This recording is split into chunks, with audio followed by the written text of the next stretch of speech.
My name is Jane Borowski, host of Invisible Tears. This podcast will be about my story in my words, talking about my own personal experiences in self-healing. I do not claim to be a therapist, counselor, or licensed psychologist. Hello, my name is Amanda Bedard, and I'm the co-host, producer, and editor of Invisible Tears. I'm a Reiki master, certified professional life coach, spiritual coach, wellness coach, and a counseling practitioner. Some of the content you will hear in this podcast may be disturbing to some. Viewer discretion is advised. But it is our hope by putting this information out there that we may help others to heal. We will always be a platform for truth and healing. This is Invisible Tears.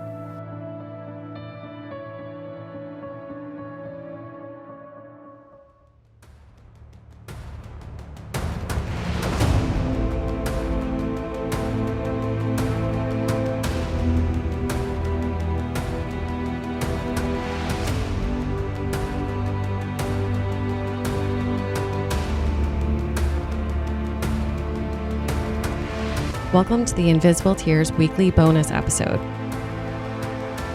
where we react to the Dark Valley episode that dropped last week.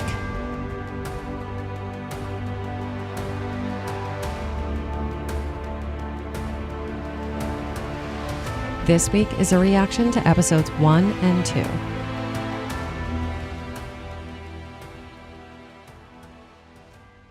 Welcome to Invisible Tears. I'm Jane, co-host of Invisible Tears. I'm here with my co-hosts Amanda and Drew, which are my producers and editors of Invisible Tears. Hi, guys. Hi, Jane. Hey, Jane. Hello, Amanda. Hey, Drew. How's it going?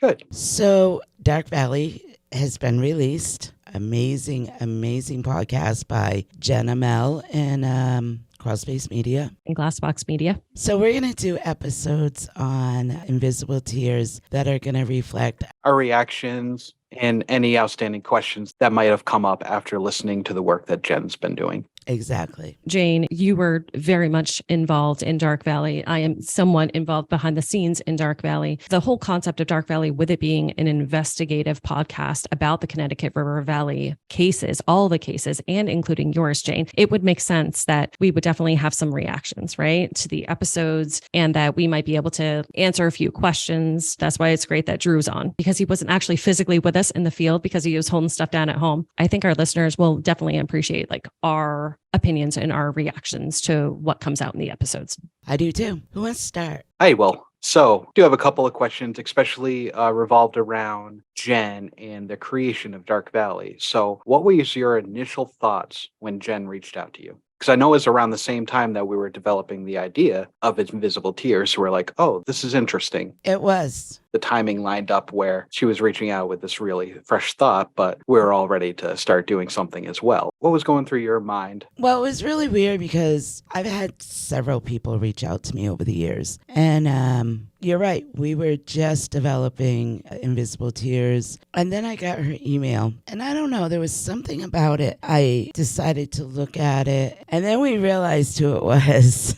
We had just watched the Maura Mori documentary. And we quickly realized that she was associated with Crawlspace Media, which was associated with Tim and Lance. I found them to be pretty credible once I found that out, because I love the way that they did the Maura Mori docuseries. It wasn't opinionated. They were looking for truth and fact and just trying to find answers. So that kind of drew me towards them and said, okay, let's hear what they have to say. And that's when it all started. Very quickly gained a lot of trust with me. And at that time, I didn't have a lot of trust for a lot of people because of past experiences. When I asked Jen what she really wanted to do with Dark Valley, at first her reaction was, dive into the investigative part of it. And I was kind of hesitant then because so many people have done that. But then she kind of changed it a little bit into, well, wait a minute, I really want to know more about these women, these incredible women that were taken from us so tragically. So after several conversations with them and with Jen, I liked where they were going, and they earned my trust. And no documentary has ever been done for the Connecticut River Valley murders. And that's how it really started out. It was going to be a documentary, but then it turned into Jen creating Dark Valley podcast. Yeah, so when Jen brought up the fact that she really did want to shift the focus from the killer itself to really focusing on the victims themselves, was that the moment when you realized you did want to work with her, or was it something else that kind of kickstarted that for you? Or was it the fact of you knew that they had credible work in the past, so you knew that they were going to go in the right direction? I think it was all the above, but especially with giving me the opportunity to be the victim's voice. And I had not had that opportunity yet. So, yeah, that was huge. We tend to give these monsters a voice, but never the victims. And by doing this with Jen, this really was giving me the opportunity of being their voice too. When you first listen to the first episode of Dark Valley that it comes out, it does start off with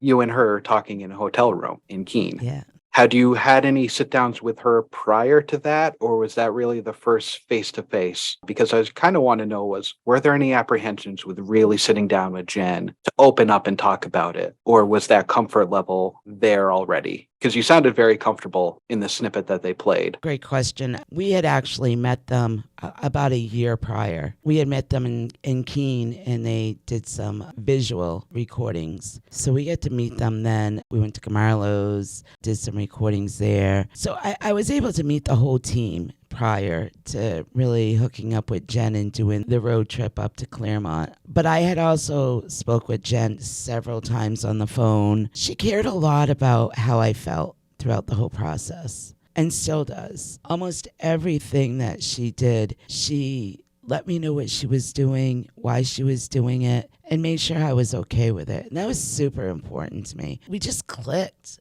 She is probably one of the most compassionate, caring people I have ever met. Along the way of us doing this project, I believe that we just created such a wonderful, special friendship. Even after this project is done, I think it's a friendship that will last many, many years. Yeah. That was one thing I noticed, that when the whole team came up, we spent the day with them shooting some of the stuff at Camarlo's at our location. We could see, at least from my perspective, I think Amanda would agree, we could tell that your mental stability was first and foremost with everybody that was involved. They wanted to make sure that you were comfortable really going back to the place of attack. I think they had some apprehensions on asking you to go there, but then you're like, I shop there all the time. It's really no big deal. And you could see, I believe it was Lance was like, how the fuck do you actually still shop there? Yeah. So seeing that, it allowed, from mine and Amanda's perspective of okay, these people aren't gonna screw Jane over. Yeah, the comfort level from day one with that group has been great. I agree. Totally agree with exactly what you just said, Drew. It was very apparent. First and foremost, it was making sure that you were okay, Jane. And they certainly didn't want to be disrespectful in any sort of way. And Jen has always made sure that you were okay as, things were occurring. And the most important thing was that you were okay. That helped set me at ease as well, because that's always been my stance as well. First and foremost, I want to make sure you're okay. The content doesn't matter. You matter the most. It's a really interesting thing. Speaking about that group specifically, it's kind of hard sometimes to find really compassionate creators and producers who are extremely talented. And that is definitely a group that is. Oh, definitely. They're so talented. Jen is an amazing investigative journalist. She can tell a story like no other. She is amazing. Yeah, and listening to the first 2 episodes, she's done a great job. I'm a fan. I would listen to it even if I didn't have to listen to do these reactions. So with the way that her storytelling is, the way that she's put in some of the clips, especially as we'll get to with the other families of the surviving family members. So yeah. What other questions do you have, Drew? I definitely do have a list of questions that kind of went in order with the listening of the first episode. So the first thing I did want to cover was, Jane, you're correct. You can fish on the Vermont side if you have a New Hampshire fishing license. So unless the laws have changed over the last couple of years, yeah, you can still fish in Vermont on the Connecticut River if you have a New Hampshire license. Good to know. Thank you. And then the next part was, Jen brought up the young teenage girls that were killed in that area during the early 1980s. Now, I personally don't believe that they're tied to the Connecticut River Valley killer. Do you? Are you talking about the ones that are connected with Gary Schaefer? With Gary Schaefer. And then the follow up was, do you think it was just Schaefer or do you think somebody else was involved? Like a separate killer? I think the young girls were definitely Gary Schaefer. He just fits the MO like to a T. In my eyes, in my point of view, I believe that he's connected to them. Now, could he be connected to some of the Connecticut River Valley victims? I don't believe so. Like Jen said, I believe that the victimology of the Connecticut River Valley victims were much older than what Gary Schaefer was after. I'd agree. I'd agree too. And it was great that Jen was able to get in touch with John Philpin. And we know that Yes. you hold a special place in John's heart. And it was interesting to listen to him talk, with all the other cases that he had been a part of. It didn't seem like any truly affected him the way that you did. How does that make you feel knowing that you've touched somebody so deeply that has been around and seen such horrible things? Oh, gosh. Where do I start with John? Amazing man, very caring, just an amazing human being. I can't imagine putting myself in his shoes and doing what he has done over the years with, being part of the investigative teams of these cases. But he always, I could not talk to him for 10 years and call him up and he's like right there, telling me, you need anything, let me know. It almost breaks my heart that he gets so deeply involved with these cases and these victims, along with myself, where it actually affects him in his daily life. I know after the interview with Jen, he did say, I got to step back again for my own mental health. But that's what he has to do for his own mental capacity. And I have so much respect for that. To know that my story, along with the others, affects him in that way, just for one, shows what kind of a human being he is. But two, I feel bad that he has to feel that way because he does dive into these cases and dive into the victims' cases so deeply emotionally that I can't imagine. I know how it's affected me. The way that it affects him is just, I really don't have words for it.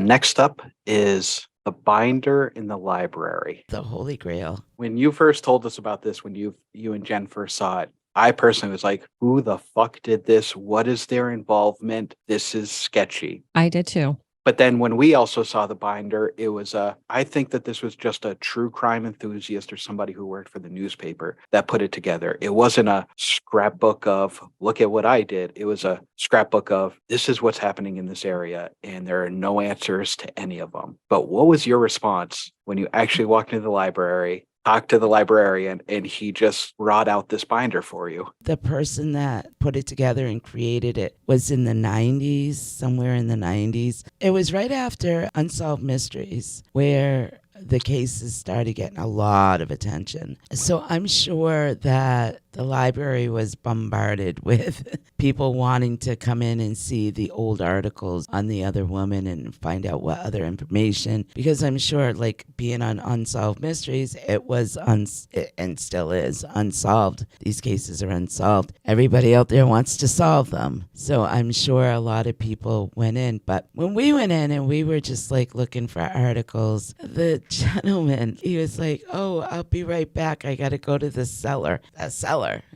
What the hell is in the cellar? And he came up and he handed me this big black book, hard-covered notebook. And I was just like, holy crap, this is the holy grail for all the Connecticut River Valley cases. And then some, really, some of the other cases that had yet been connected. I just felt like, holy crap, there's so many answers in here. So many paper articles and so many answers. For whatever reason, I just never gone to the library to really look up a lot of these cases. There was a boatload of answers in that notebook. And in one of the future episodes, Jen has my reaction to it and her reaction too, because it was just crazy. I just couldn't believe. I call it the holy grail of the Connecticut River Valley cases because it just had everything in it. Whoever put it together did an amazing job. If anybody needed to tell a story about the Connecticut River Valley cases, all they had to do was go to the library, get that notebook, and and it told a story. It told the whole story, the total story, except for answers on who did these horrible things to these women and myself. I was quite taken back. We spent hours going through that thing. It was a pretty amazing moment. So the last question that I have that came up to me when when I was listening to the first episode, it wasn't something that was covered in the first episode, but it was a question that sort of came up to me. Your attack happened in, I would say, your home area, quote unquote. Being in Swansea, you knew the area unbelievably well. Do you think the location gave you that drive for survival, knowing that there was going to be help around? Because the follow-up is, do you think that there might have been a different outcome if your attack happened in, say, Claremont, where you might not have been so familiar with the area? Oh, gosh. I don't know. I think what truly saved my life is I didn't go with him. Had it been somewhere else, I think I still would have had opportunity to get help. But I think because I didn't go with him was huge. I was just curious if that when you were able to get back in your car, you knew your friend's house was just a half a mile down the road and that there would be somebody there. It was just one of those random questions that I had was, if it happened to be in a different location, do you fear that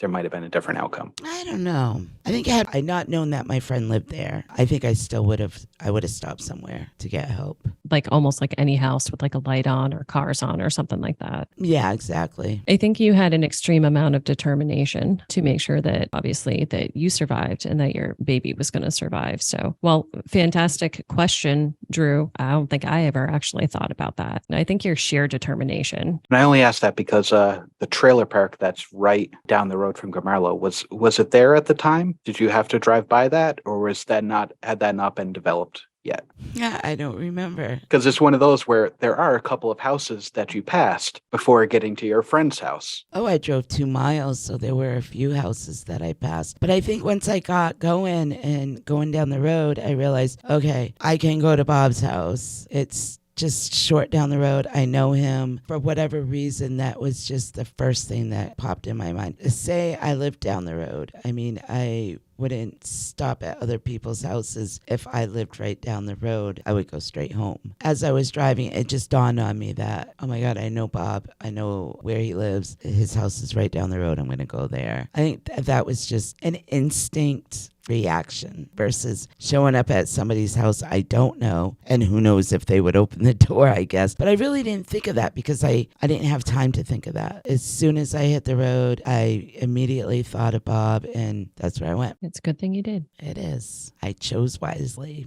And then the last question from the first episode was, Jen mentioned that Dennis had bought you your car, the Firebird. Yes.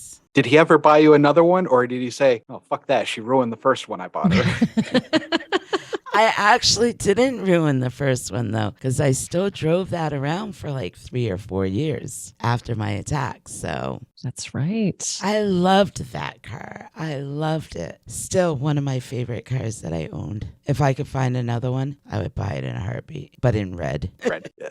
I would own a red one. It was just one of those that came to me. I was like, I could picture Dennis saying, like, nope, not going to happen again. I'm not going to buy you another one.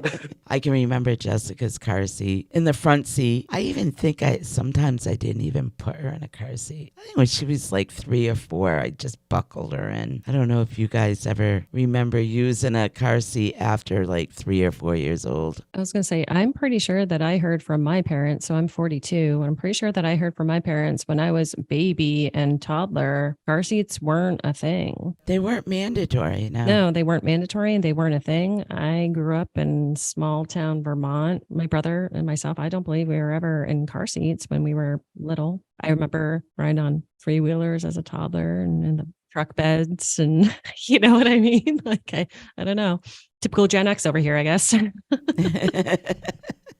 But yeah, no, just going back to like, just generally speaking with episode 1 for Dark Valley, I think that Jen did an extremely fantastic job at really like setting the scene for like the area and really giving listeners like the feel of sort of like what everything felt like during the time when like the first body turned up, and then through Schaefer's younger victims and that sort of thing. I mean, whether it's a small town in New Hampshire or a small town in Vermont, small towns back in the early 80s or late 70s all sort of felt the same. It was small town. Everybody sort of knew everybody. There really wasn't crime. There really wasn't things like this didn't happen. So I think throughout that first episode, one of the most prominent things that I thought of was I think Jen did a fantastic idea in really actually setting the scene and sort of actually pulling out emotion about what this area was probably feeling during that time. Oh, I totally agree. I was so there listening to these 2 episodes. I was so there in the woods. I was so there, driving down the road or what the landscape was like. She did a fantastic job with that. Yes, I agree. And I know that Jen's listening right now, and I have to make sure and let Jen know too that the amount of times that I got full body chills during both of these episodes, it was probably at least like 9 times full body chills. These episodes were extremely powerful. So well done. We'll be right back after a quick word from our sponsors. And now back to our episode. Drew, do you have any other questions from episode 2? Yeah, episode 2. Definitely want to start it off with Amanda. Can you really further explain what were you feeling when you doubled over at the beginning of the episode? Where was it that happened? Thanks for asking. I was actually going to clarify a little bit too about that in this reaction episode anyway. So we were on Unity Stage Road. We were trying to find the place where Mary Elizabeth Critchley was found. During that time, we got out of the car because we were all drawn to this, what appeared to be a very, very old, kind of path/logging road. We were all very, very drawn to it. And just to set the picture for everyone, Jane, just like Jen said, was marching into the woods, full steam. Jen and I are behind her, and I actually had a video camera. I was actually helping Jen record a little bit in our outings. As we got in, and I would probably say maybe 20 feet from the road, 25 maybe. If that. I hit a wall.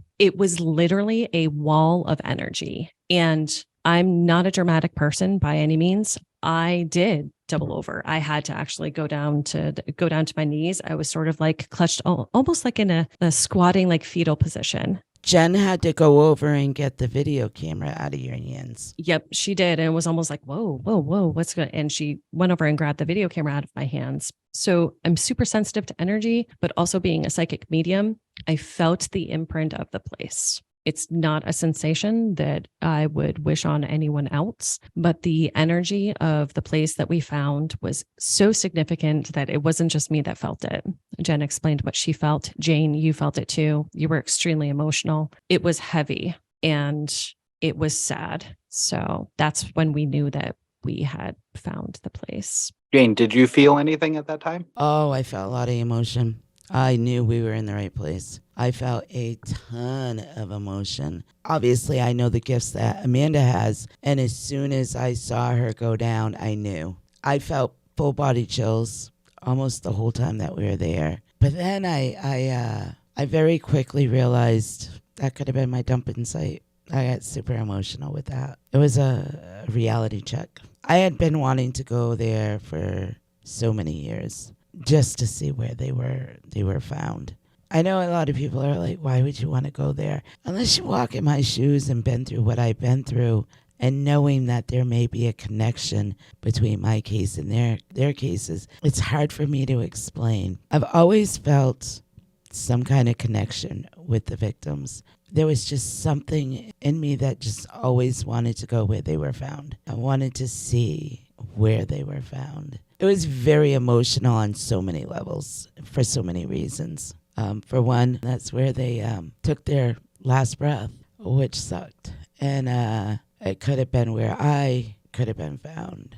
That could have been my dumping site. I had a hard time being there. Yeah, I think we all did. I mean, we wanted to find the location, but I think once we did, the range of feelings, sensations, emotions that came to all of us, and I mean, especially you, Jane, I can't imagine the emotions that you were feeling. In finding and visiting that location, it puts such a, don't get me wrong, you know what happened to you. It was real, right? What happened to these other women, it was real. It's reality, but it's tangible. It almost brings it to another level, like a real component. Yeah, it does. When we got back to the car, I just broke down. As we were doing the road trip up there, I think that was my first breakdown.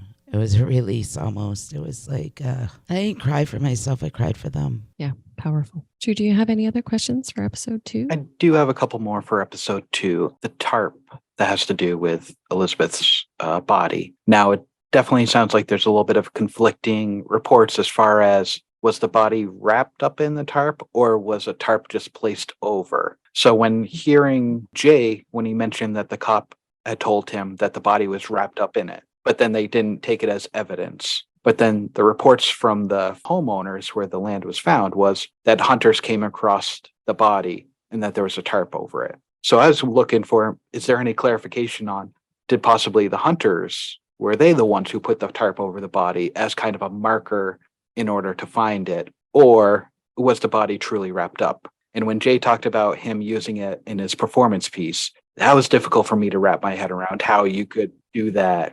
I guess I get it for everybody. It's going to have their own sort of way of healing and trying to get themselves in their mind of it. But that would be difficult to do from my perspective if my sister had been wrapped up in this tarp where she was killed and then wrapping myself up in it. What are your thoughts on that, Jane? Do you feel like it maybe was a great way of him to try to get a connection to Elizabeth, knowing that that was the last article of material that she had touched? I do. I think it was a way for him to, per se, say goodbye to her. But also, I think it was his way of letting her know that she's not forgotten and memorializing her. He made it, sound so clear that he wasn't doing it just for himself. He was doing the dance and all that for her. They were a very intriguing family. They were an amazing family. I think that if you weren't into the arts and the way that they were brought up with music and theater and stuff like that, I guess, any other person would have thought, oh my gosh, he's wrapping himself up in a tarp that his sister was found in, deceased. But if you put yourself in their position and think about the music and the arts and what they all love to do together, to me, in their perspective, it wasn't anything strange or morbid or anything.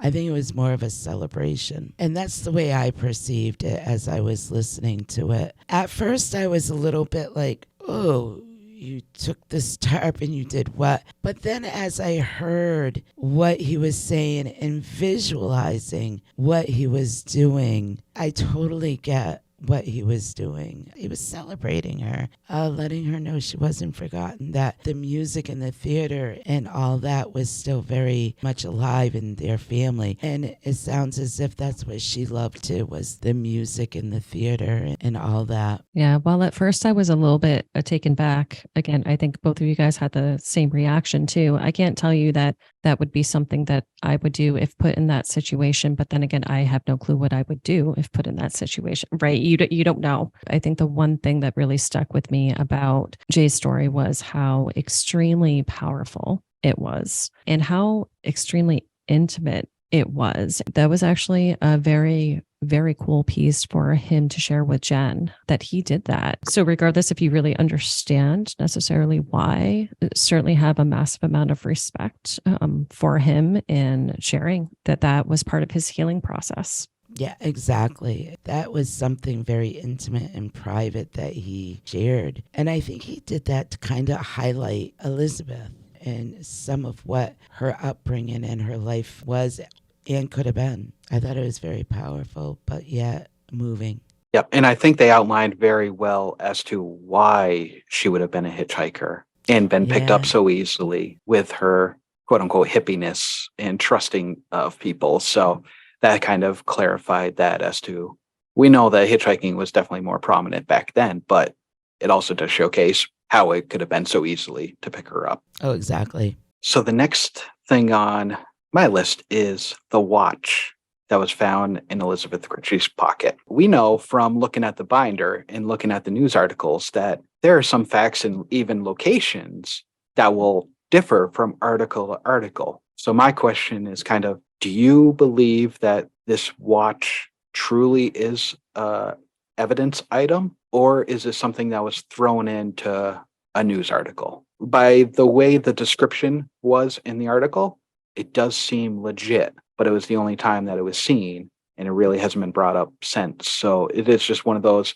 as we saw from article to article, newspaper to newspaper, some things would be changed or flat out wrong. So, what are your thoughts on the validity to this watch being a part of the evidence within her case? I think that as smart as Elizabeth was, I would not be surprised if she had found that watch somewhere, either in the vehicle or somewhere where she was able to grab it to say, okay, if anything happens to me, this watch will bring you to the killer. I wouldn't be surprised by that whatsoever. Do I believe there was a watch? I don't know. I think it needs more investigating. I should hope that if they do find the watch in the evidence that they could do some kind of DNA testing. You know, a man's forearm sometimes has a lot of hair. So maybe there's a piece of hair in that watch somewhere. I do wish that they would do, if they haven't already, do more forensics on that watch. I think that watch is extremely important if it did exist. If it's true that the watch was in her pocket, I would be very surprised if that watch didn't exist. I think that's the only evidence that they've ever recovered and has been publicly out there as far as leading to this monster. I'm one of those people that's actually a little bit more skeptic about newspaper articles. However, I think if we think back to the time, I think journalism was definitely a bit more credible a little bit back then, and with how distinct the description was. So I even actually wrote down the description of this watch, right? A men's silver Timex manual white face watch with a chrome expansion band. That's really, really descriptive.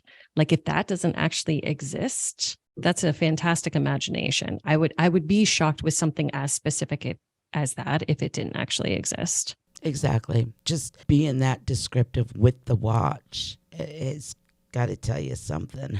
It would have been really nice if Strausen had actually commented on giving any sort of direction on whether anything's ever happened with it, right? Yeah, well, you, me, and everybody else knows that that's probably not going to happen. So the last thing that I have, question that came to me when listening to the second episode was, Jane, with your attacker, I don't know if anybody's asked you this or if you've covered it before, but was your attacker wearing a short sleeve or a long sleeve shirt? I can only assume because it was 90-degree weather, hot and humid. But sometimes assumptions are wrong. So I really don't remember. I don't even ever remember anybody asking me that. Yeah, I'm actually wondering if I'm remembering back to the hypnosis tapes that were remastered with Philpin, and his line of questioning was so specific. I don't necessarily think that I remember him asking you about clothing, but I remember him asking you about jewelry. Yeah, so that was the other thing was, do you recall seeing or feeling, knowing how your defensive wounds are, do you recall feeling any jewelry? A ring, a watch? Was he wearing a necklace? Anything like that? No, I don't remember any of that. Okay. Because in my mind, it was one of those going, okay, if he truly did lose a watch in the Elizabeth Critchley case, would he only be wearing long sleeve shirts going forward?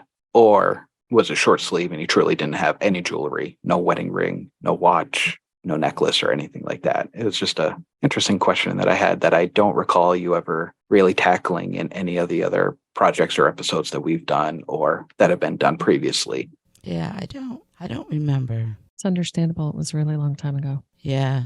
Yeah, but good question, Drew. Yeah, it is. Really good question. Almost a question that the detectives probably should have had for you, say in 1988, right? Yeah, you would think. I would love to have some of those files where they interviewed me. So I was going to say, looking back at all the descriptions, there's no mention of what he was wearing. No. Right. So did they even really ask that at all? Right. You mean in like the composite and with the wanted sort of posters and that sort of thing? Yeah, there isn't any description of his attire. But Jane, you're right. It would be fantastic to be able to actually have the documentation from everything that they did actually ask you, your 10 days in ICU and in the hospital, and especially since they're not going to work it. So yeah, I would love to see some of those interview notes, but they won't let me see them. I'm just a victim, so I have no rights to them. Oh, wait a minute. I was also told that my case may not be connected to the Connecticut River Valley cases. So why wouldn't you still let me see my case files? Right. I'm so frustrated with that. And that's when those like to go back to listen to the hypnosis too, to see if there was any recollection as to even like the footwear that he was wearing. Was he wearing shoes or work boots? I'm curious if after 35 years, if I was hypnotized again, if I would be able to get that detailed.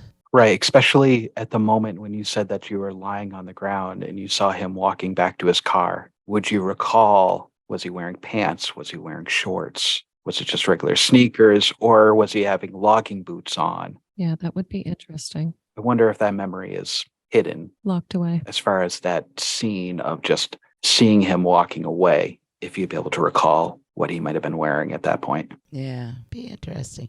Maybe we should look into that. Yes. Be hypnotized again and see if I could recall some more details about what he was wearing. Ooh, tune in. Might be a future episode there.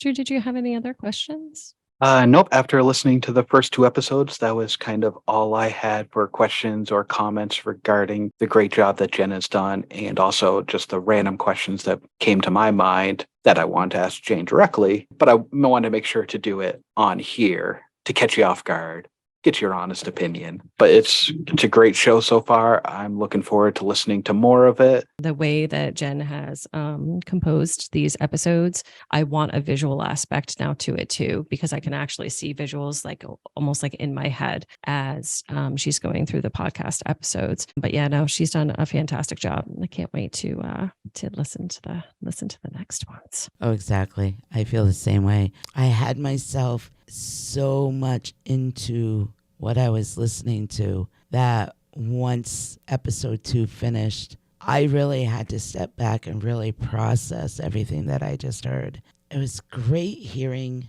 from family to actually learn about one of the women that were murdered. And the fact that they found the audio of them singing on that show, I know. it made her a real person, not just a name in a newspaper article. Yeah, it really did to me too. You know, I've always seen a picture and read articles about the horrible thing that happened to her. But then you realize, oh my God, she had a huge family, a wonderful, wonderful childhood. Jen so perfectly gave you a visualization on how wonderful that family was and how close. Her brother and sister were amazing. They sound like amazing people. So you wonder, you sit back and you wonder, what could Elizabeth have done where her life had this monster not just took her life away. And I started thinking about that as I was listening to the brother and sister, Jerry and Jay. And I'm thinking, oh my God, these two siblings, what they've accomplished in their lives and what they continue to do and what she could have been and what she could have done in her life. I think about how many lives she could have had an impact on in such a positive way. And she wasn't given that opportunity. It was taken away from her, stolen from her. And I got emotional with that. As soon as we heard them singing, I got super emotional with that. Because I just kept thinking, oh my God, such a good person taken so brutally and senseless. It was hard. I really had to process for a while. Yeah, her family sounds absolutely amazing. I mean, obviously she does too, but her family sounds absolutely amazing. So much of the, music and dance embedded within that. And then also, hey, the summers on the island with no electricity or anything like that. I was like, oh, that's the way to spend a summer, right?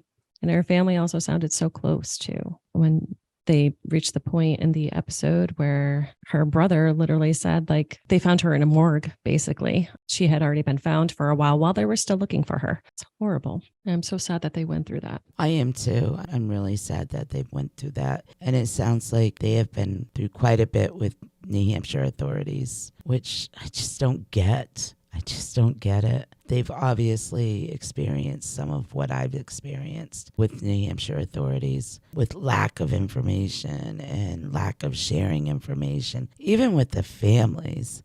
I mean, come on now. It's my understanding they've never been interviewed. The only thing that they were told that their sister died. And they still haven't even really, at that time, ruled it suspicious or a murder. Just crazy how they were treated and have been treated. It's so wrong on so many levels. These families deserve more than what New Hampshire gives them, what these authorities give them, which is nothing. They deserve a lot more respect than what New Hampshire has given them. And so does Elizabeth. Yeah, so does everyone. Well, that's why we're going to try and fix it, right? Gonna try. I think it was wonderful, though, that her brother and sister were able to give her a voice. Jen, thank you for that. That was much appreciated. So in closing, this is going to be a weekly episode that we do in addition to our regular release content. Yeah, so amazing job, Jen. It was way above and beyond what I expected. Not that I didn't expect her to do an amazing job. I really did. But as I was sitting there listening to it, I was just in such awe. If you're looking to listen to a podcast that actually puts you in that scene, puts you in that place, and you want to hear more about the victims, the women that were murdered versus, what actually happened and the monsters. Follow Dark Valley. Amazing podcast. The first 2 episodes were amazing. I can't wait to hear the rest of them. I guess the one last question that I just thought of was, it would be interesting to hear Jay and Jerry's perspective on who they think might have done it. What's their thoughts on Nicolau always being tied to it? Do they have any thoughts on who the perpetrator might have been? I don't think Jen has really tied anybody to it yet. You have to listen to future podcasts. She definitely left the cliffhanger at the end of the second episode, talking about the local townie that everybody does think. And that's the most credible one that I know that we've come across, as far as there should be a little bit more of a deep dive on this individual, because there's a lot of smoke around this person. Where there's smoke, there's usually fires. So we'll see. We'll have to keep on listening, just like everyone else. All right. So we will see you guys again next week with our reaction to episode 3.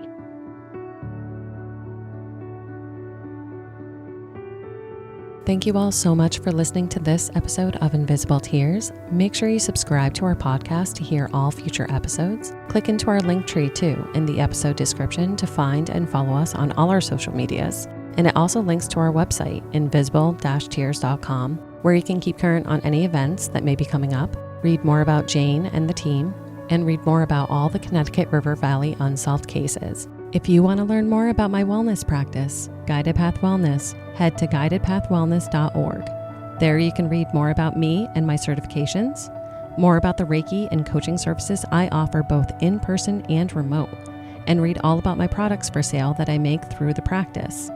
Feel free to utilize the Contact Us section on the website with any questions, or utilize that free 15-minute consultation booking button if you have any questions about what might work for you. Evil may exist in this world, but we will not let it win. See you next episode.